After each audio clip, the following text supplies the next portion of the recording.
This is the Financially Simple Podcast, a show dedicated to destroying the complexities of money for today's small business owner.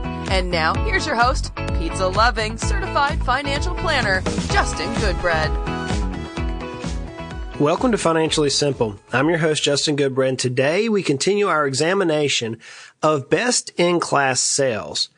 Today's episode is titled, What is a best-in-class sales funnel? Whenever I drive the tractor around the farm, inevitably I have to refuel it.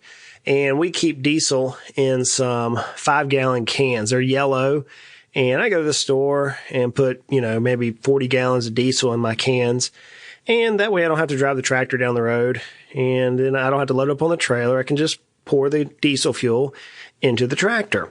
Well, those cans are heavy. Let me tell you, 5 gallons of diesel fuel trying to climb up on your front tire of your tractor, and where the fuel is on my Kubota, I have to take the gas cap is off on the hood section of it, and it's a good 4.5, 5 foot up in the air. So I'm climbing up on the tire, lugging this big old thing of diesel. I don't want to set it on there because I'll scratch the paint, so I'm holding it up. And if you've ever tried to pour a lot of fuel into a little hole, you know that it's near about impossible for you to get the fuel into the hole. So lo and behold, here comes a funnel. A funnel is really good because it helps to take the splashing or the sloshing or the way the diesel sometimes does. It jugs or makes a lot of noise coming out of the can. It sucks all the air out of the 5-gallon fuel container. Eventually you have to tip it up, let the air go. Or if you have one of these newfangled nozzles that allows the air to go up through the nozzle as you're pouring it into the tractor, then you can stand up there for a good 15, 20 minutes loading 5 gallons of fuel into the tractor. I don't want to do that. Instead, I have a big funnel. The funnel's probably about a good 14 inches across, and it fits perfectly down into the fuel tank opening. And what I typically do, and I learned this from my dad, is I take an old pair of pantyhose, I wrap it or stretch it across the opening of the funnel.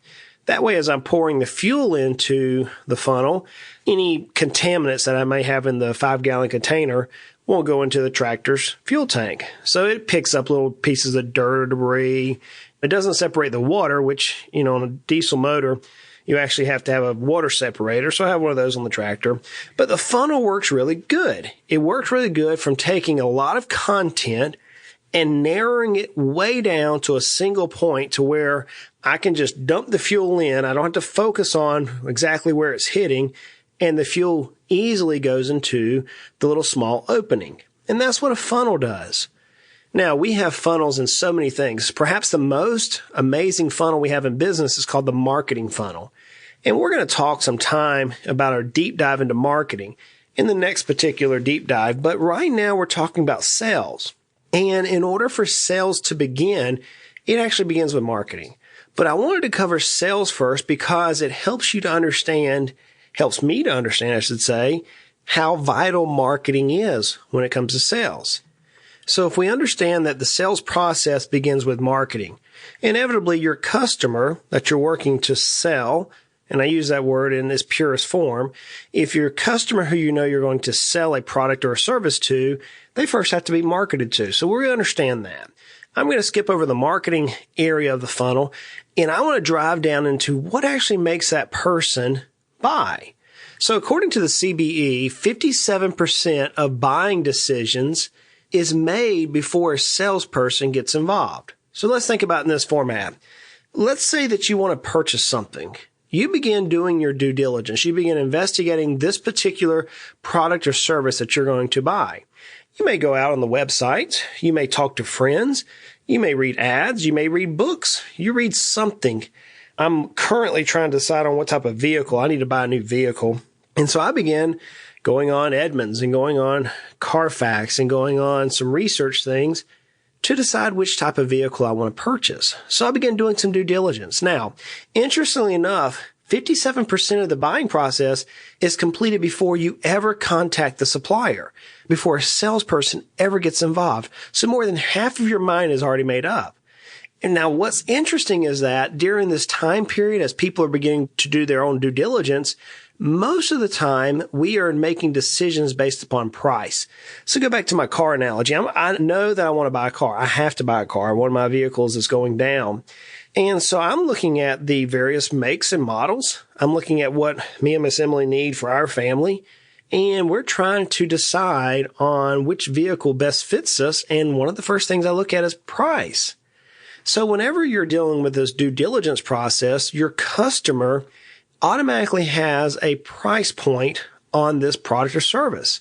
So now whenever they begin to actually contact whomever they want to potentially buy from, you have about 43% left to move that person from their initial contact to the ultimate purchasing decision.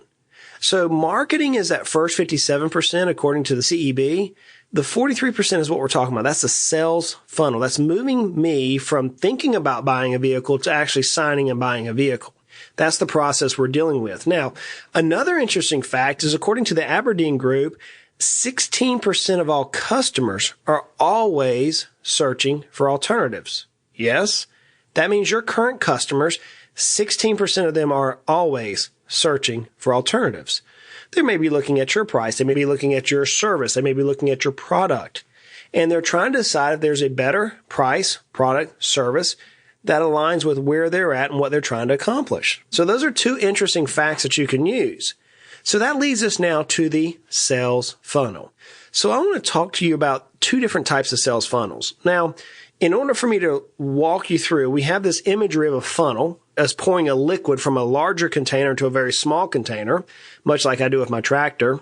We also know that before the individual ever talks to us, about 50% of their mind's already made up. So marketing is going to be vital. And we're going to dive into marketing here in the next couple of episodes. But right now, let's think about the sales funnel. So in the traditional sales funnel or the traditional sales cycle, let's put a storyline to this so we can easily understand it. Let's say I do want to buy a car and I decide I want to buy a Toyota. Okay, let's just use them as a type of a car. I want to buy a Toyota.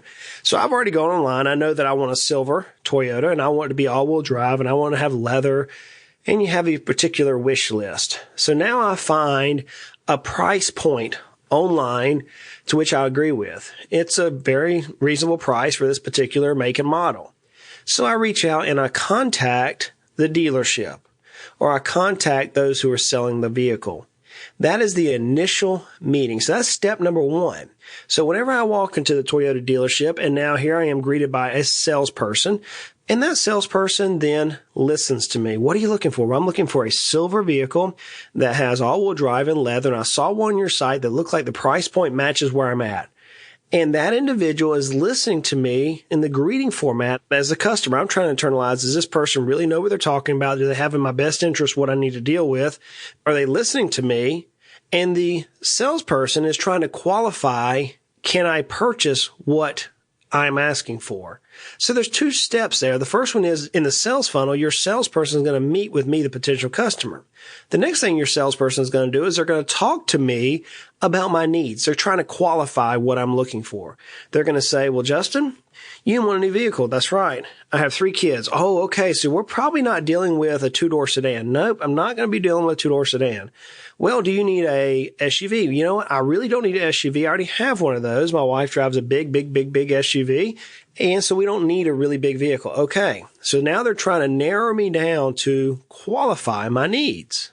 So then the salesperson is going to say, well, Justin, based on what you're saying, I have, and I'm going to mention a couple of makes. They say we have this RAV4, we have this Highlander, and we have this 4Runner. We have these 3 different vehicles here that are all-wheel drives that have enough room for you to do what you're talking about. Let's look at these things. So they're going to show me on the lot those particular vehicles. And then while we're out talking, they're going to, after I look at it, say, you know what? I really like this Highlander. I really like this 4Runner. I like the way you stand up in the 4Runner. I like how easy it is to get in the Highlander. I like the fuel economy of the RAV4. And ultimately, I find myself sitting at the salesperson's desk. And they're going to say, here's what each of those makes or models would cost you. So now the 4th step inside the sales funnel is what's the cost? So we've gone through 4 steps. Number 1, we've met with a potential client. The salesperson has qualified my needs. The 3rd step is they've showed me what they have or what they can do for me. And now the 4th step is they're telling me what the cost is. The salesperson has done everything that they need to do for me to make a decision. And at that point, the 5th step is there's going to be a trial close. There's going to be a close of, what can we do to get you in this car today, Justin? And I'm going to say my objection number 1. So now we're on our 6th step.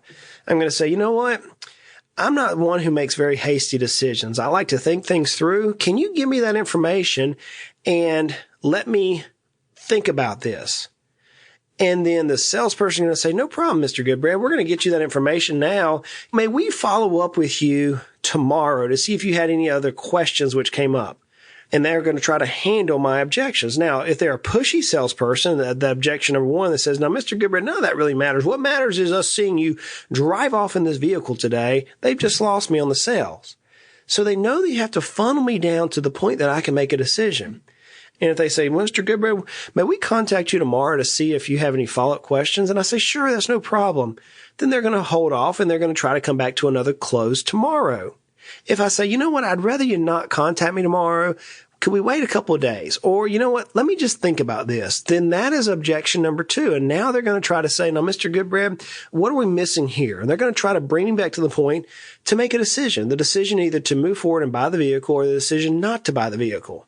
And ultimately that funnel that they've just walked me through, those 8 steps, the 8 steps being they met me, they qualified my needs, they showed me what they have, they explained the cost, they did a trial close to see if I was ready to buy, they listened to my objections, they handled my objections, and they listened to my second objections. Those 8 steps there is a traditional sales funnel.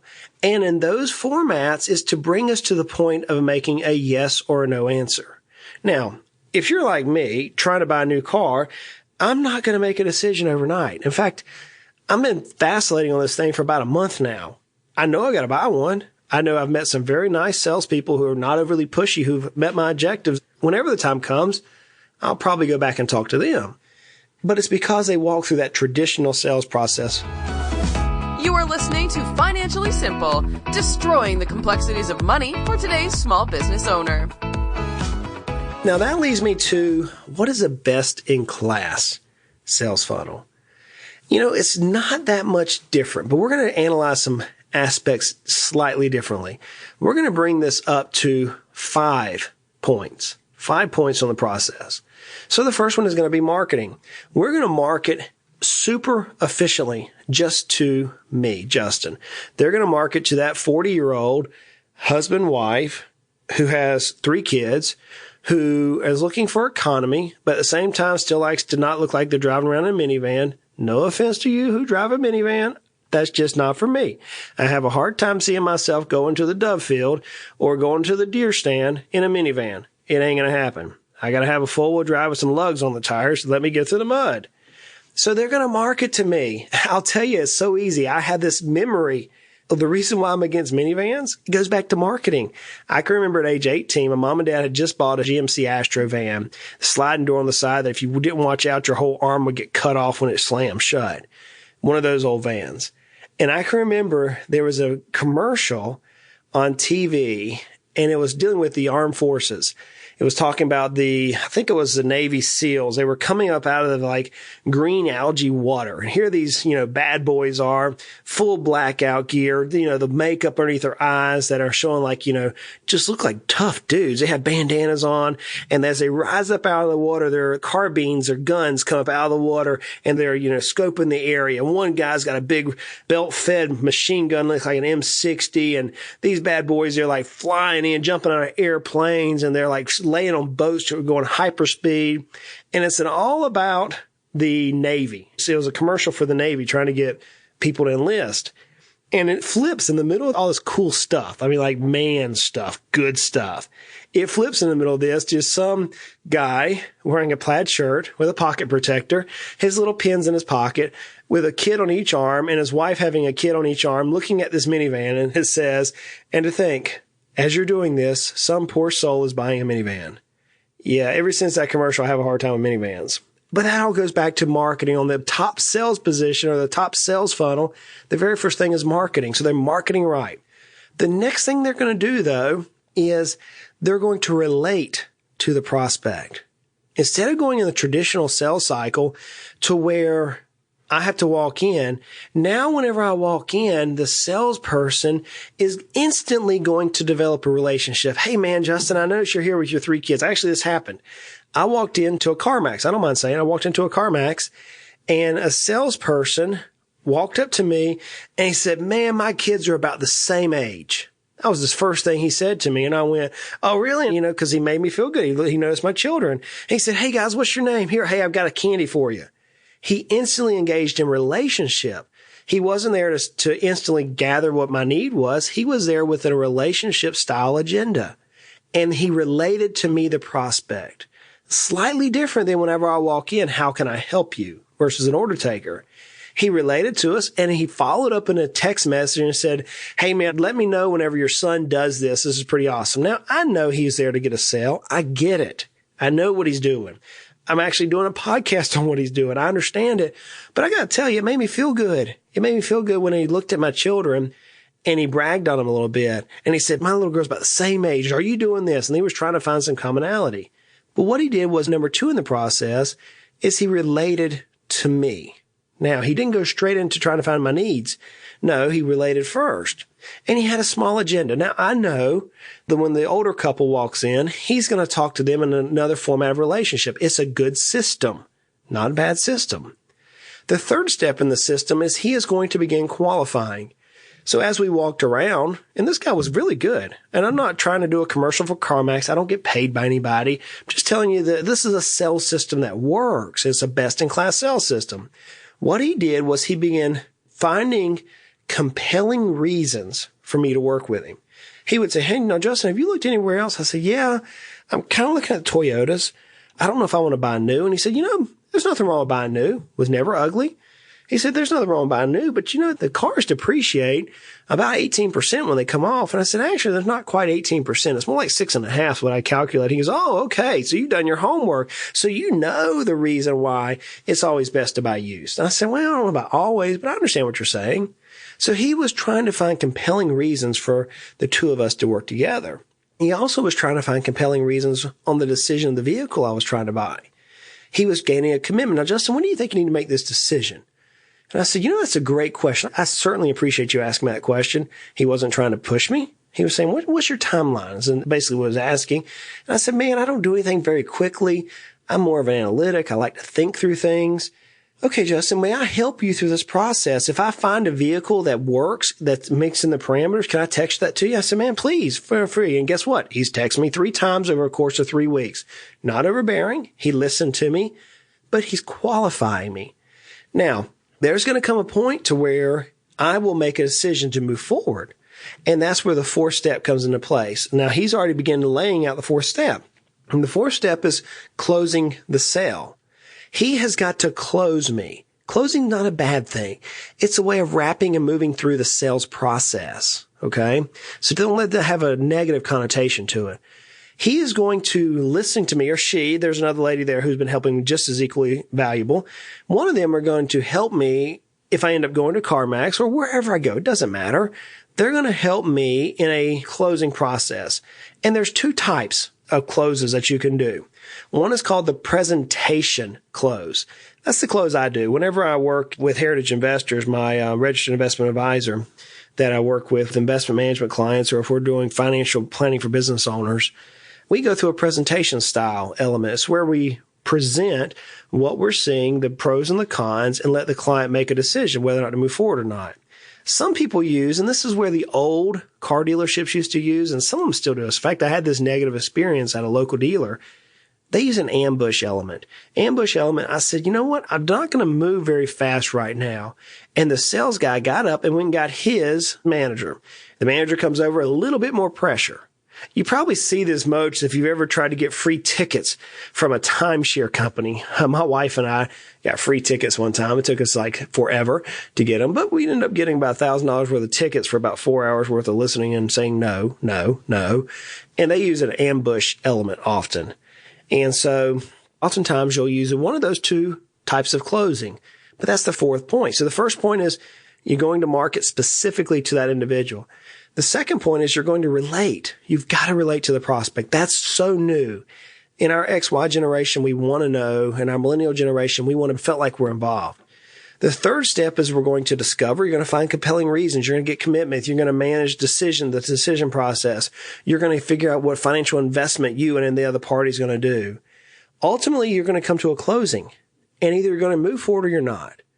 regardless of which way they go, whether or not they move forward with you and make the deal or they don't, the fifth step is vital in a best in class, and that is post-sale or no-sale follow-up.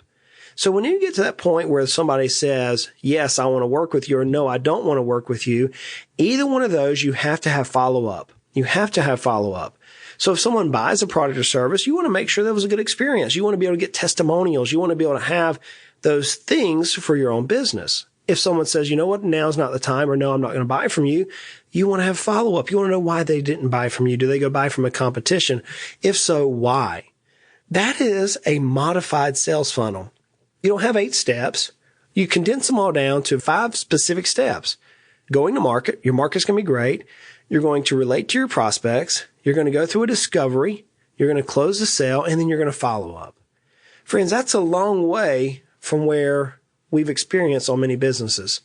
We've already established last episode that most people are order takers. Many businesses are order takers. But if you can build a best-in-class sales system or sales funnel, if you can build a best-in-class where the prospect is greeted 54%, remember, make up their mind to buy from you before they ever talk to you. So you want to be able to greet them as they're in their discovery process all the way through step by step to where they actually make the purchase from you. And when they make that purchase, you're there to thank them, but not just drop them. You're there to have post-sale follow-up. You want to continue to nurture and build the relationship. You know, I know people who have bought the cars from the same person for decades. I know my personal self, I've used the same realtor now 3 times. I've used the same mortgage broker 3 times because of all those steps. So let me ask you these questions. How is your sales funnel? You're like, Justin, I don't have one. Yeah, let's make one. Let's make it exhaustive. Let's make it detailed. Let's make it best in class. And with that, guys, I'm going to thank you for listening today. Hey, as always, check out financiallysimple.com. You can see today's show notes. And while you're there, you really should sign up for the newsletter. The newsletter is, I tell you, I get more comments and more compliments from the newsletter. It's some of the best writing I do goes on the newsletter. And I'm going to invite you to come sign up for the newsletter at financiallysimple.com. And if you like the podcast, do me a favor. Give us a thumbs up. Give us a rating. And leave me a review. They help, as you know, within the algorithms so the show can be heard more. Share it with a friend. Share it with somebody who you think can benefit from this type of business knowledge. You know what? If you don't like the show, do me a favor. Share it anyways. Like I say every week, life is hard, life is good, and life can be frustrating. Money doesn't have to be. Let's continue to make our lives at least financially simple. Y'all go out and make it a great day. You have been listening to the Financially Simple podcast. The information in this show is for informational purposes only. This show is not investment advice. Instead, seek help from a competent financial advisor. Justin Goodbread, CFP, is an investment advisor representative of Heritage Investors, a registered investment advisor.